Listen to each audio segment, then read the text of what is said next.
right, we're going to talk about atoms and their structure. We're not going to spend a whole lot of time on the actual structure, but we're going to talk more about what an atom is, what the scale of an atom is compared to other things in the universe, and what makes up a lot of the mass and space of an atom. So remember back that atoms are the smallest particles of matter. This is our boron atom from before. A common misconception, for whatever reason, that I think we'll address now, is that people associate atoms with the atomic bomb.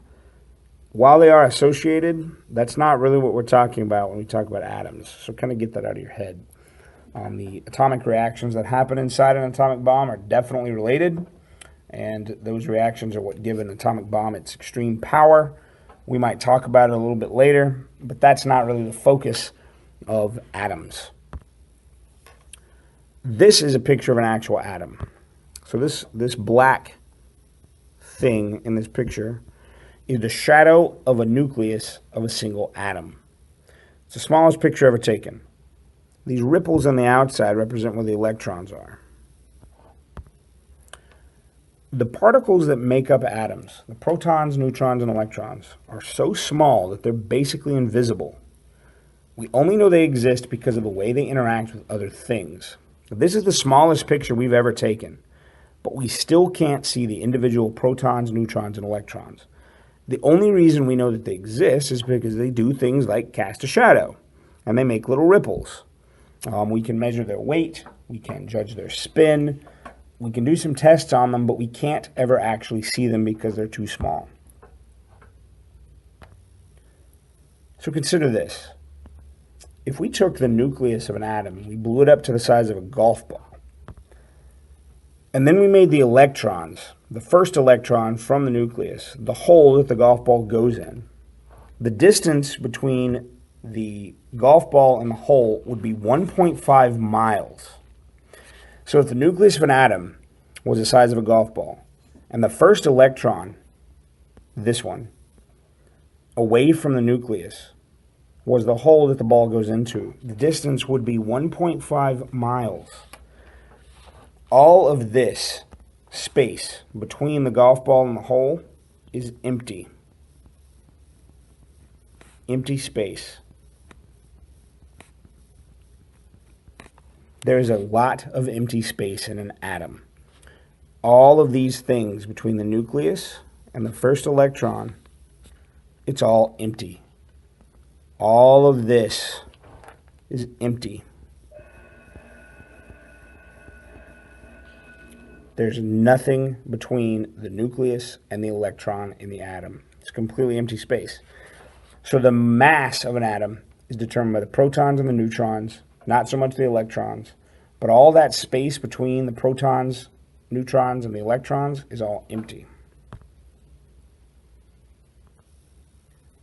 This is a cell. Remember cells from 7th grade? You made some pancakes and stuff to learn about cells. You should be familiar with cells. This is our atom. There is a common misconception that cells and atoms are kind of the same thing. You need to get into your head that cells are not atoms, and atoms are not cells. They're not the same thing. Atoms make up cells. So in the typical animal cell, there are over 100 million atoms in one single cell. It's mostly hydrogen and oxygen atoms because your cells are mostly water. That means that in the typical 70 kilogram human body, which is the average body weight, there are 7 times 10 to the 27 atoms in the average human body. That's a 7 with 27 zeros. It's a huge number in one single human body.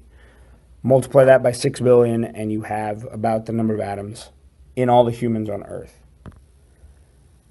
In the universe, all the matter in the universe that makes up everything, there are about 10 to the 87 atoms.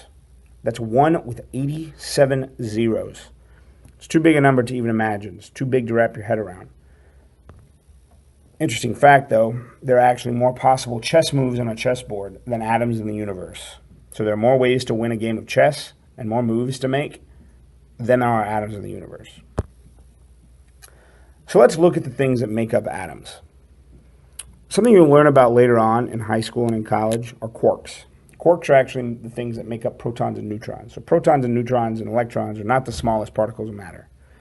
Quarks are, and they're actually things that make up quarks, but you'll learn about that much, much later. So quarks make up protons and neutrons. Protons and neutrons make up the nucleus with the electrons. Nucleus and electrons make up atoms, and atoms make up all the matter. So let's spend some time looking at protons, neutrons, and electrons. Protons, if you remember back, have a positive charge. They're found in the nucleus of the atom. They have mass. And an important fact is that they give an atom its identity. All atoms have unique numbers of protons. So a helium atom has a different number of protons than, say, a francium atom, which has a different number of protons than a tin atom, which has a different number of protons than a uranium atom. All atoms have a different number of protons, and those protons give an atom its identity.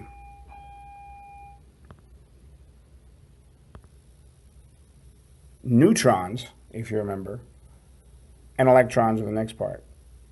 Neutrons are neutral. They have zero charge. They're found in the nucleus. They're more massive than a proton. And another interesting fact is that there's not always the same number of neutrons as protons. Electrons have a negative charge. They're found in the electron cloud, which is outside the nucleus. And there are usually the same number of electrons as protons. If there's not the same number of electrons as protons, do you remember what that is called?